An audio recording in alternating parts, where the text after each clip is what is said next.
افغانستان جان افغانستان ګران د احصایې او معلوماتو ملي ادارې چهارشنبه د کاباتمه د حکومت د اطلاعات او رسنیو په مرکز کې د یو خبري کنفرانس له لارې د خپلو څو وروستیو لویو فعالیتونو او لاسته راوړنو راپور وړاندې کړ. په دې خبري ناسته کې د احصایې او معلوماتو ملي ادارې لوی رئیس ښاغلي عبدالقاهر حاجي ادریس، د نفوس د احوال ثبتولو مرستیال مولوي محمد نبي نصرت، د احصایې معاونیت سرپرست عصمت الله حکیمي، د جغرافیایي معلوماتو عمومي ریاست سرپرست عبدالمتین سالک، د ادارې ځینو رئیسانو او د رسنیو استازو برخه اخیستې وه. په پیل کې د احصایې او معلوماتو ملي ادارې لوی رئیس ښاغلي عبدالقاهر حاجي ادریس وویل چې د ځینو مهمو سروېګانو ترسره کولو ترڅنګ مراجعینو ته د اسانتیا په موخه د امیرالمؤمنین حفظه الله د فرمان او د خپل مسؤلیت پر اساس د طبیعت په تذکیرو کې د اصلاحي خدمتونو ځینې اړین صلاحیتونه ولایتي ریاستونو ته ورکړي دي. د یو شمېر مهمو سروېګانو ترسره کول، د الکترونیکي تذکیرو ویش او د دې ملي بهیر پراختیا، ولایتي ریاستونو ته د اصلاحي خدمتونو اړوند ځینې صلاحیتونو ورکړه، هیوادوالو ته د خدمتونو په وړاندې کولو کې د اسانتیا په موخه د نوبت آنلاین سیستم رامنځته کول، د عوایدو بانکي کېدل، پراختیایي پروژې، احصایوي فعالیتونو او ځینو نور موارد شامل دي. موږ مراجعینو ته د لا ډېرې اسانتیا په موخه د امیرالمؤمنین حفظه الله تعالی د فرمان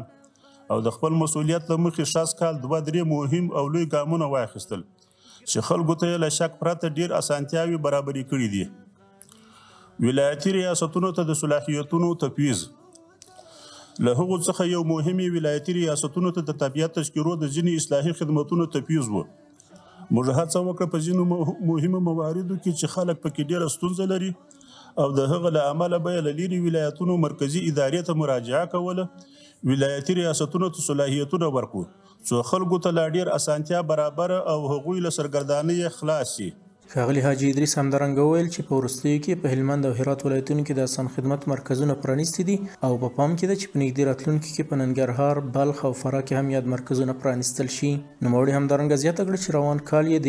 30.8 میلیونه افغانیو په ارزښت 49 پراختیایي پروژې په پلان کې درلودې چې له هغې ډلې 30 پروژې تکمیل او پاتې نورې به هم د کال تر پایه بشپړې شي. په یادو پروژو کې د سایبانونو، احاطوي دیوالونو، د الکترونیکي تذکیرو او اسان خدمت مرکزونو ترمیم شامل دی. د احصایې او معلوماتو ملي ادارې لوی رئیس ښاغلي عبدالقاهر حاجي ادریس همدارنګه وویل چې د ولایتي ریاستونو د کړنو د ارزونې په موخه یې بېلابېلو ولایتونو ته سفرونه کړي دي. د دې ترڅنګ د چارو د لا ښه والي په موخه مو د دې ادارې له مرکزي او ولایتي ریاستونو او الکترونیکي تذکیرو له ویش څانګو څخه وخت پر وخت نظارت ترسره شوی دی. د دې ترڅنګ په کاپیسا، پروان، میدان وردګ، غزني، پکتیا، خوست، تخار، بلخ، دایکنډي، روزګان او کونړ ولایتونو کې د نږدې 15 میلیونه افغانیو په ارزښت د 132.1 کیلو واټه په ظرفیت د سولري برېښنا سیسټمونه هم فعال شوي. د احصایې او معلوماتو ملي ادارې په 1403 کال کې په خپلو مرکزي او ولایتي ریاستونو کې 1340 تنه په بېلابېلو رسمي او قراردادي بستونو کې د اهلیت او وړتیا پر اساس د آزاد رقابت له لارې پر دندو ګمارلي دي. ورپسې د دې ادارې د نفوسو د احوال ثبتولو مرستیال مولوي محمد نبي نصرت وویل چې د روان 1403 کال له پیل تر څلورغې میاشتې نږدې 2 میلیونه الکترونیکي تذکیرې ویشلې دي. د احصایې او معلوماتو ملي ادارې په روان کال کې وکولی شول د خپلو منظمو فعالیتونو پر بنسټ د الکترونیکي تذکیرو د ویش ملي بهیر ته د پام وړ چټکتیا وبخي. دې ادارې د روان 1403 کال له پیل تر څلورغې میاشتې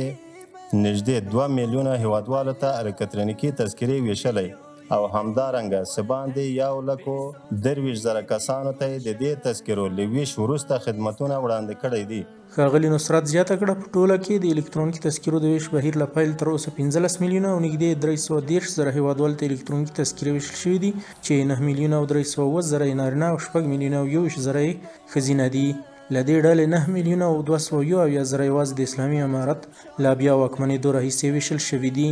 د نفوسو د احوال ثبتولو مرستیال مولوي محمد نبي نصرت همدارنګه وویل د الکترونیکي تذکیرو ویش بهیر د پراختیا په موخه یې روان کال د هلمند په موسی کلا، د هرات په شینډنډ او د غزني په مقر ولسوالۍ کې ویش څانګې پرانیستې دي او د الکترونیکي تذکیرو ترڅنګ روان کال د کاغذي تذکیرو او زیون کارتونو ویش په برخه کې یوازې د کابل په سرای شمالي کمپلیکس کې نږدې 611,000 کسانو ته د کاغذي تذکیرو اصلاحي خدمتونه، د نویو او مسنه تذکیرو ویش، د زیږون کارتونه او مړینو پارچو او د بهرنیو وګړو د تګ او راتګ د ثبت خدمتونه وړاندې شوي دي. د احصایې او معلوماتو ملي ادارې د نفوس د احوال ثبتولو مرستیال ښاغلي نصرت په دې خبري کنفرانس کې زیاته کړه چې د هویت تثبیت ملي سیستم پر مټ روان کال د نږدې 949 زره هیوادوالو هویت تثبیت شوی دی. د احصایې او معلوماتو ملي ادارې د هویت د تثبیت ملي سیستم پر مټ روان کال زرګونه هیوادوالو ته اړوند خدمتونه وړاندې کړي دي. د روان کال په لړ کې د دې سیستم پر مټ د نږدې 949 زره هیوادوالو د هویت تثبیت ترسره شوی او همدارنګه د الکترونیکي تذکرو 3 میلیونه او څه باندې 241 زره انفرادي فورمونه د لاسوندیتوب په مخه سکن او سیستم ته رسولی دی. د دې ترڅنګ څه باندې 3 زره د اساس کتابونه چې نږدې 440 زره پاڼې کیږي سکن او ډیجیټل شوی او په سیستم کې د 15540 ټوکه کتابونو په شمیر د هیوادوالو معلومات هم تجدید شوی دی. د ښاغلي حکیمي په وینا د افغانستان د روغتیا سروې چې د MSH مؤسسې په مالي ملاتړ ترسره شوي د هیواد د روغتیایي سکتور مهم شاخصونه پکې شامل دي او 80 سلنه کارونه یې بشپړ شوي دي. نوموړي همدارنګه زیاته کړه چې د نفوسو د عمومي سرشمېرنې لپاره د مقدماتي چارو په لړ کې روان کال په نمونوي ډول د لوګر ولایت د کلیو د تثبیت او کورنۍ د فهرست اخیستنې سروې ترسره شوې چې د ولایت کره نفوس، استوګنیز او غیر استوګنیز واحدونه معلوم او ټول کلي په دقیق ډول تثبیت او فهرست شوي دي. ښاغلي حکیمي همدارنګه د ارقامو د راټولولو او تحلیل په اړه وویل اداره ملی احصایه و معلومات همساله از ادارات اماراتی و خصوصی در مرکز با ارسال حدود 2000 فرمه معیاری و از 34 ولایت کشور با استفاده و ارسال حدود 1000 فرمه های معیاری احصایوی از بخش‌های اجتماعی، صحی، محیط زیستی و اقتصادی ارقام را جمع‌آوری و بعد از تجزیه و تحلیل با طور ماهوار، روزوار و سالانه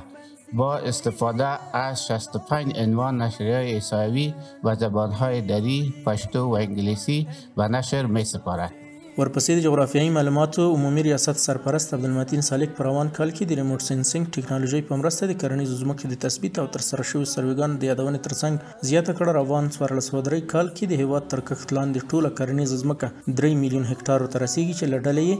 2.1 میلیون هکټاره اوبیزه او 917 زره هکټاره للمي ځمکه ده چې دا د تیر کال تر کښت لاندې سیمو پرتله وسلنه زیاتوالی ښیي. د دې ادارې موندنه ښیي چې د کښت لاندې ټولې کرنیزې ځمکې څخه په 2.12 میلیون هکټاره یې غنم کرل شوي چې 1.38 میلیون هکټاره یې اوبیز او 216 هکټاره یې للمي غنم وو. دا ښیي چې د تیر کال په پرتله د اوبیزو غنمو په کښت کې 2.8 سلنه او د للمي غنمو په کښت کې 8.2 سلنه زیاتوالی راغلی دی. د ترلاسه شویو ارقامو ارزونه څرګندوي چې د غنمو کښت د هیواد د ټولې کرل شوې ځمکې شاوخوا 80 سلنه جوړوي. د هیواد تر ټولو ډیر اوبیز غنم په هلمند، کندهار، فراه او کندوز ولایتونو کې او تر ټولو ډیر للمي غنم په تخار، هرات، بادغیس او فاریاب ولایتونو کې کرل شوي دي. د احصایې معلومات ملي ادارې د جغرافیایي معلوماتو عمومي ریاست سرپرست عبدالمتین سالک همدارنګه وویل له کرنې اوبو لګولو او مالدارۍ وزارت سره په همغږۍ روان کال د هیواد په 19 ولایتونو کې د شولو د قطع کولو سروې ترسره کړي چې پر اساس یې پر 129.2 زره هکټاره ځمکه باندې وریجې کرل شوې وي چې 438 زره میټریک ټنه وریجې ترې ترلاسه شوي دي. ښاغلي سالک همدارنګه زیاته کړه چې روان کال د هیواد په 15 ولایتونو کې د لومړي ځل لپاره د پنبې سروې ترسره کړي چې پر اساس یې په ټول هیواد کې په 115 زره هکټاره ځمکه پنبه کرل شوې وه او نږدې 150 زره میټریک ټنه حاصل ترې ترلاسه شوی دی. دا خبري ناسته چې د قرآن کریم د مبارک آیتونو په تلاوت پیل شوې وه د خبریالانو او ګډونوالو پوښتنو ته په ځواب ویلو سره پای ته ورسېده. افغانستان جان افغانستان